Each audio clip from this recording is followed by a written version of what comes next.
Can you name other instances of foreign aid going to terrorist organizations?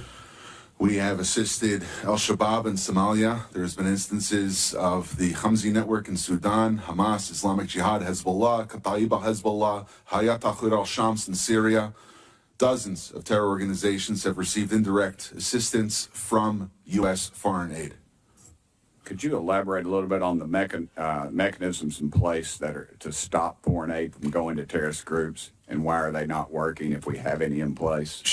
Let's use Gaza as our case study. $2.1 billion in American taxpayers' money to Gaza since October 7th when Hamas invaded southern Israel.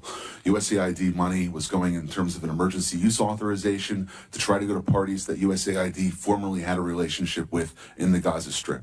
They had to have been vetted by OFAC. They should have been vetted against the special designated terror list from the State Department and from other Treasury organizations. Waivers were granted because they said that there was an emergency use to have that money come in to Gaza, thereby jettisoning the usual typical screening procedures. As a result, 90% of aid that was going from the United States by way of its agents in Gaza ended up in Hamas-controlled areas.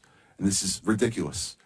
Essentially, what the U.S. assistance to Gaza did was underwrite the ability for Hamas to survive until the ceasefire was just passed a few weeks ago. There was no strategic thought for it, and there was no screening. Seems like the emergency might have been armed terrorists to kill civilians. Would that be accurate? That's accurate, and even more than that, Samantha Powers, the administrator for USAID, was intent on having Israel not be able to defend itself. To not be able to defend it. Correct.